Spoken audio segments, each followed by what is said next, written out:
Alright guys, so before we get into this video, I just want to say a massive thank you to Battery Boss. They are a mobile battery service and you can place your orders through WhatsApp and they will deliver the battery to your location. When I reached out to them because I needed a battery for the Laurel, they delivered the battery within 2 hours, so I didn't really have to wait long, right? With the battery I got the full warranty and also a discount because I traded in my old battery. The battery that they supplied me with is a new, fresh on the market, Austin 1005 cranking amp battery. This battery paired with the Tiida alternator conversion should be more than enough for anything that the Laurel needs right now, and should also handle more accessories in the future, whether it be music or lights or anything like that. So I also want to say thank you to Dylan because he put me on to Battery Boss, and also Justin because, well, Justin gave me his old battery to trade in.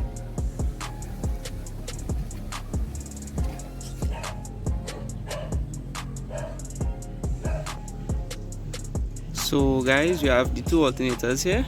On the right is RB20/RB25 alternator, and on the left we have a Tiida alternator, right? The stock RB alternator would be somewhere like about 90 amps, whereas the Tiida alternator is 140 amps. I know many people who are interested in music and all sorts of different accessories like lights and stuff would be interested in the swap. So we'll be taking it step by step to see what the little difference is, what we'll have to do to get this bolted up where this used to be. Alright, so from right off the bat, right, this the bottom of the alternator where it mounts onto the engine itself, like the block of the engine, it looks similar, where the Tiida a little bit smaller and the RB a little bit, further apart. However, if you look at this, the holes in the RB alternator is not actually threaded. So if you pass the bolt, it'll go through both ends easily. And there is this little bracket or whatever you want to call it that's thread up in the back here. Touch the block and then the bolt threads up into it, right? Whereas on the Tiida alternator, it looks like we wouldn't need this because while this one isn't threaded, this one is, right? On top of that, the stock RB bolt is a little too thick, so I have to get a more narrow bolt because I can't fit through this, and it definitely wouldn't thread into that. So alright, now when you flip it on the back side, the RB alternator is 2 wires and the Tiida alternator is 3 wires. However, there is a way to wire the plugs in the system, so that's another thing that makes the two alternators different. So this is the general placement of the alternator. That's where the rear bottom bolt will go, right? It'll just pass through there. However, you just have to make a flat piece of steel to get from the top bolt of the alternator to the bracket. Take your time, my girl. Take your time, my girl. She bullying me. She bullying me. So I try to make it a simple swap, for an easy swap, but you have no choice but to do some cutting. So you can cut off here and here, and I'll explain more in the daytime. Song is dedicated to you. Alright, so the 2 edges off. Clean on the alternator. Now what we gotta do now is get this bolt to fit in these holes, because this is the original RB bolt for the alternator. So I'll get it to fit here. So you're going on drill out this hole here.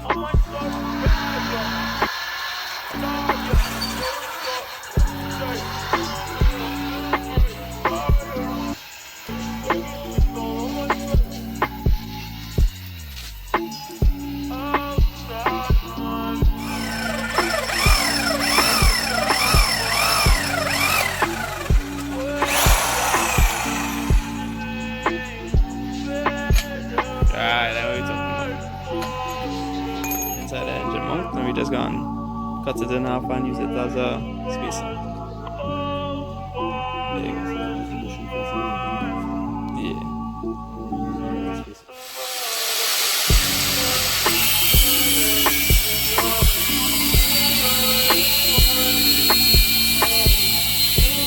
When I bought a gearbox mount by Rashid, it had this bracket on the gearbox mount. So I had to unbolt this so I thought the gearbox mount would fit the new gearbox mount. And I'm glad I kept it because, you know, it has these two holes in it. So we're just gonna cut it here, cut it off, and use that as the bracket to bolt up the alternator to the RB bracket.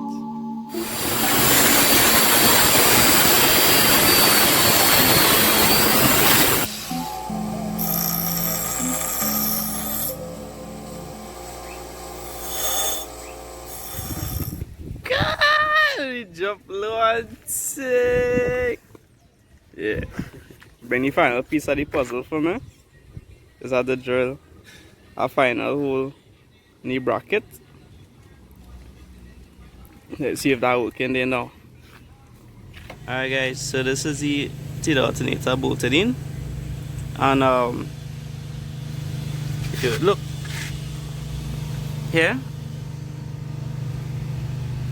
you will see that the flat piece of steel that I put is actually behind the alternator, like behind the ears rather than in front of it, and that has a lot to do with the spacer. The position on the alternator is, you know, dependent on that now.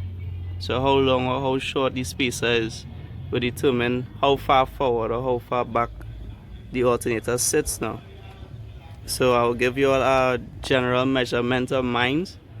So if you all want, you all could either make it shorter, so that's how the alternator would fit further back inside, or, you know, so you all would have a general idea now.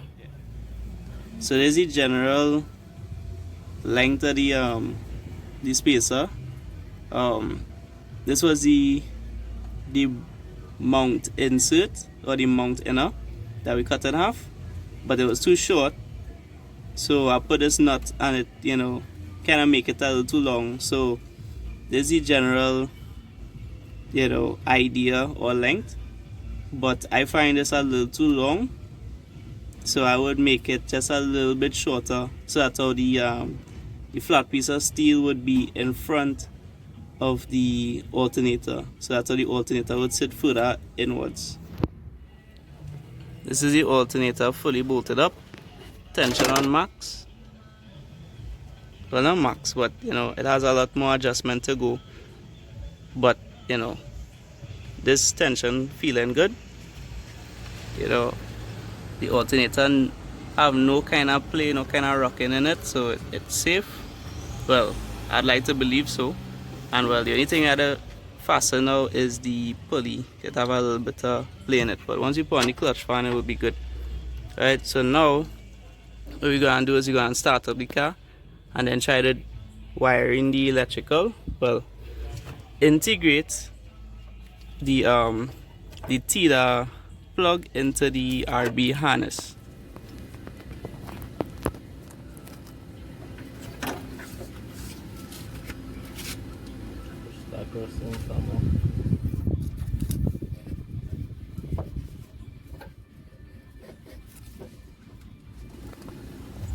Now there's a way to use a multimeter and check, you know, which wires on the plug getting what values, right? That'll be the proper way to do it, you know. When I contacted my bros Ryan and Bradley, they said, you know, to make life easier, just combine, there are 3 wires on the plug, C, S, and L. On the Tiida plug, it's have a sticker on the Tiida alternator itself. I forgot to take a picture of it when the alternator was off. My bad. But yeah, there's 3 wires, C, S, and L, right? They said just combine C and S and send that to the wire that goes to the battery, which is the thick white wire, and use the L wire as the charge light wire, which will go to the thin red and white wire. So it's not the most detailed video, but at least you know how to do the swap basically.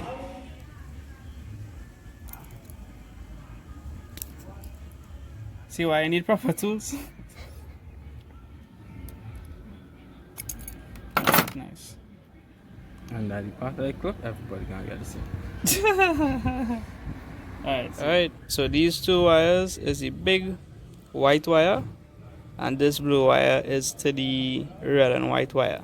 Before we finalize anything, what we're gonna do is we're gonna stick this inside the RB plug and then jack this. You're gonna jack this into the alternator and then stick these into the respective, you know, pins in the plug. Just before you start to cut into it, and make sure the swap working. Blue to white and red, and yellow and green to thick white. Battery light on. Turn it on here. Alright.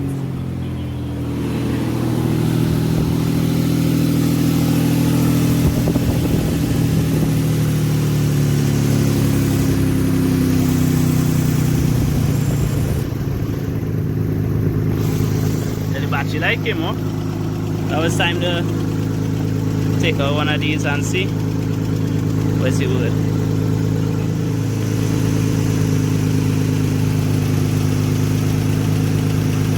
Alright. So she's staying on. And the idle increase there. Alright, now what we have to do is we have to check and see how much volts and how much amps you get. Now if you can, you know, do the launch or what? 66 Mazda. Notes. Going on with the note? Where was it? I think it might be E4 wheel drive probably. Who knows?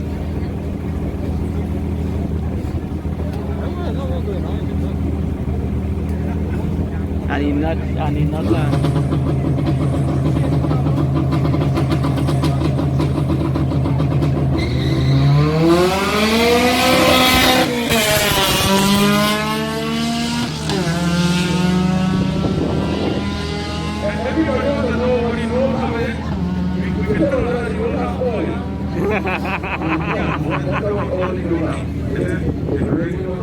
Yes, I want to record this.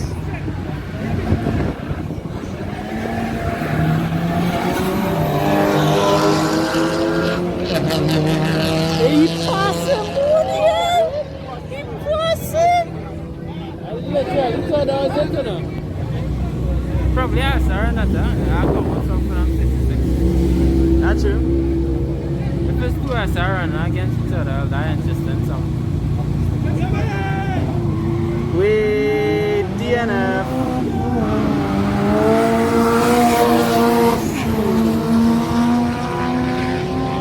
Well, now answer my question. I'm with the fan after that. Oh. It's not there, sir. Right. 6-cylinder.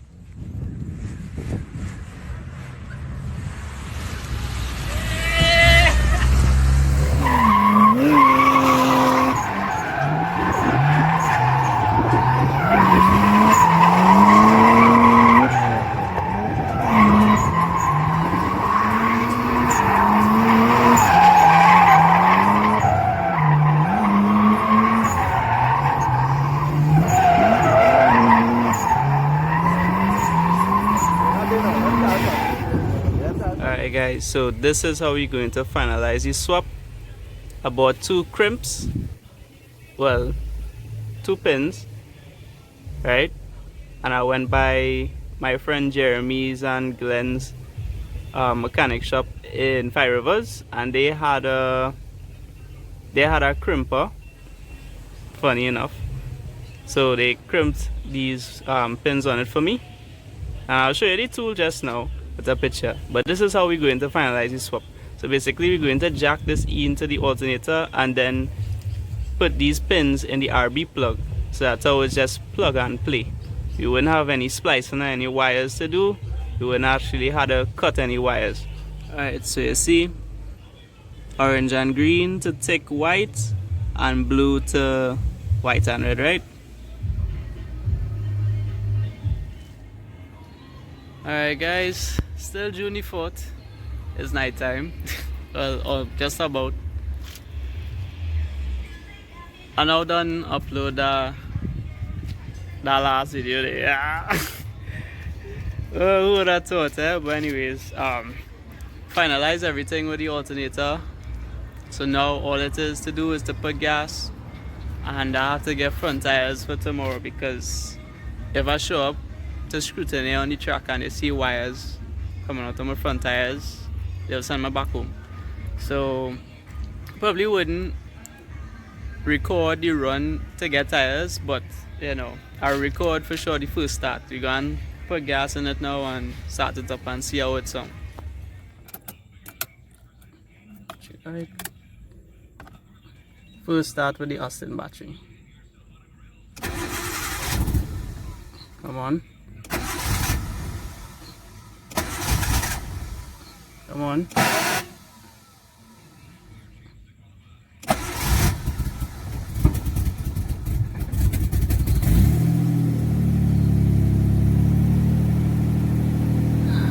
Thank you. And the battery light came off. Right? Battery light came off. Whew. It's in our gear. Alright, so we run the lines of battery right now. Ooh, that's dumb of me. Battery alone is 12.78. Right, whenever you're ready.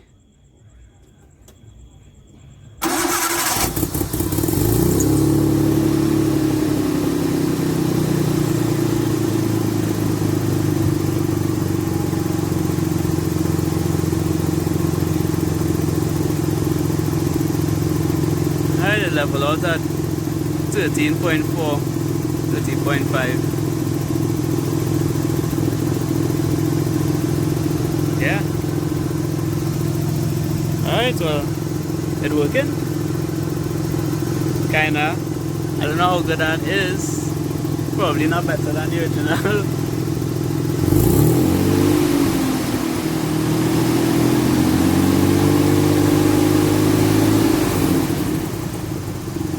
$13.5.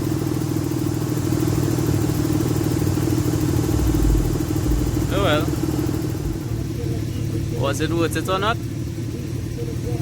I don't know. That'll be it. Signing off. My boy.